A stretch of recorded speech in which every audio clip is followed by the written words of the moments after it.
gloire soit rendue à notre Seigneur Jésus-Christ qui nous a donné un véritable prophète des nations. Un homme qui avertit des années en arrière avant que les choses ne se mettent en place et ne prennent forme. Écoutez attentivement cette prophétie que donne le prophète Elipada. Depuis février 2021, il annonçait la persécution que connaît l'Église en Côte d'Ivoire aujourd'hui. Comment l'État peut s'immiscer dans les choses qui concernent l'Église du Seigneur Jésus-Christ et dont il n'en a strictement pas le droit. Voyez-vous, Dieu révèle à son serviteur cette prophétie depuis février 2021. Vous pouvez même observer que le prophète n'avait pas encore les cheveux en locks, comme c'est le cas aujourd'hui. Ce que je reçois, prions pour l'Église en Côte d'Ivoire.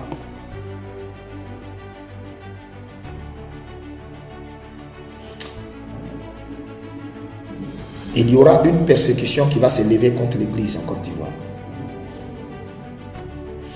Il y aura une persécution qui va s'élever contre l'Église en Côte d'Ivoire. Mais elle sera très brève et de très courte durée. Très brève. Très brève et de très courte durée.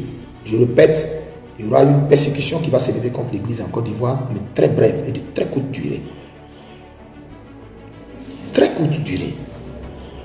L'homme de Dieu prédisait qu'une persécution allait s'élever contre l'Église. Premièrement, cette persécution a d'abord ciblé des individus, à l'exemple du prophète Elipada, qui, à cause de ses prophéties percutantes, précises et très perspicaces, ont poussé des gens à le menacer, à bloquer à plusieurs reprises ses pages Facebook. Il y en a même qui se permettent d'appeler pour oser me menacer. Alors, dites à Elipada qu'il ne prophétise plus jamais. On ne veut plus jamais l'entendre en Côte d'Ivoire prophétiser. Et au jour d'aujourd'hui, à vouloir intenter à sa vie. Je ne comprends pas. Je ne comprends pas. Ma vie est menacée. Ma vie est menacée et je ne sais pas pour quelle raison. Je ne sais pas qui je dérange. Je ne sais pas qui mon message dérange, qui mes prophéties dérangent. Je ne sais pas. Et quand je vous dis que ma vie est menacée, ma vie est sérieusement menacée. Il y a une réelle menace qui plane sur ma vie, qui plane sur moi. Deuxièmement, le prophète David Aimé Jérémie, arrêté en plein culte, qui décriait un fait. Troisièmement, le prophète Franck Maï, arrêté parce que, ayant donné la pensée de Dieu. Aujourd'hui, c'est l'Église en général qui est persécutée, fragilisée, humiliée. Bien-aimés, voyez-vous, Dieu nous a suscité un véritable prophète qui avait vu ces choses et qui les avait annoncées. Et aujourd'hui, la persécution s'est généralisée. Mais gloire soit rendue à Dieu qui a dit à son serviteur au préalable, quand il donnait cette prophétie, que cette persécution serait de courte durée, parce que les persécuteurs rencontreraient l'Éternel, le Dieu puissant des armées. Regardons la suite pour voir. Analysez vous-même cette prophétie au regard de l'actualité que vit en ce moment l'Église en Côte d'Ivoire. Et le Conseil des apôtres de Côte d'Ivoire réunit la presse et des représentants religieux ce mardi. Pourquoi ? Pour alerter sur une nouvelle loi qui, selon eux, pourrait perturber le fonctionnement des églises. L'ordonnance N 2024-368 du 12 juin 2024, relative à l'organisation de la société civile, qui va donc encadrer les associations, organisations culturelles, religieuses, ONG et fondations, est une source d'inquiétude pour les églises protestantes de Côte d'Ivoire. Si elle est adoptée par le Parlement, elle pourrait avoir un impact sur le fonctionnement et l'autonomie des institutions religieuses. Au cours d'une conférence de presse, ce sont au total 8 préoccupations qui ont été présentées par le Conseil des apôtres de Côte d'Ivoire, entre autres la méthode d'adoption, les dons et legs et la promotion du genre. L'État doit veiller à ce que notre croyance ne vienne pas entraver l'ordre public. Si dès l'instant où nos croyances n'entravent pas l'ordre public, il devient vraiment très malsain de vouloir attaquer la croyance. Pour les dirigeants de la Conférence internationale des ministres de l'Évangile de Côte d'Ivoire, la CIMESI, le texte ordonnancé dans sa forme actuelle, réglementaire, est unilatérale et met en danger le rôle même essentiel de notre mission cultuelle.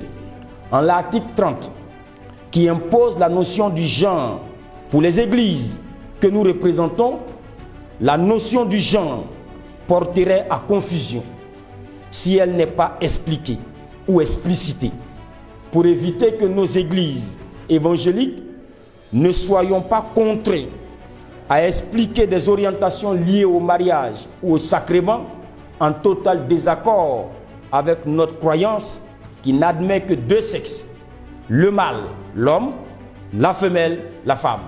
Sur l'article 77, qui fait désormais obligation aux communautés de requérir une autorisation préalable en 1 mois avant pour les dirigeants étrangers religieux, cette mesure est jugée contraignante et inquiétante envers les églises. 4. Sur l'article 37 et l'article 48, il est exigé des églises dorénavant qu'elles soumettent leur rapport d'activité, une mesure que la conférence qualifie d'ingérence de l'État dans les affaires internes de l'Église et qui occulte le caractère d'indépendance que consacre le préambule et l'article 26 de la Constitution. Idem pour les articles 86 sur la dissolution de l'Église. Pour la conférence, la tête de l'Église est mise à prix, car donner un tel pouvoir à l'homme favoriserait toutes sortes d'abus envers l'Église. 5. Cette ordonnance impose également qu'entre les églises, il y a une distance d'1 kilomètre. Article 79.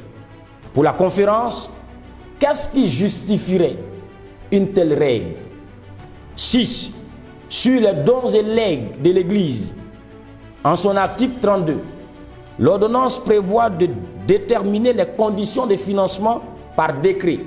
Cette mesure nous laisse croire qu'une manœuvre d'étouffement de l'Église est lancée et que si elle devait s'appliquer, le caractère d'indépendance et de séparation de pouvoir entre l'État et l'Église viendrait à être violé, ce qui mettrait en danger, voire même à genoux, pour bien longtemps, le principe d'indépendance cher à nos églises.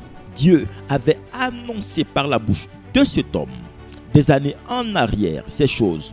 C'est pourquoi lorsqu'une prophétie sort de sa bouche, avant de la juger, avant de jubiler, soyez sûr que ce n'est pas l'Éternel qui a parlé. Mais si c'est l'Éternel qui a parlé par cet homme, peu importe le temps, cela ne manquera pas sa cible. Nous voulons encore exhorter le corps de Christ à demeurer en prière pour la Côte d'Ivoire et pour ce prophète exceptionnel que l'on gagnerait à écouter.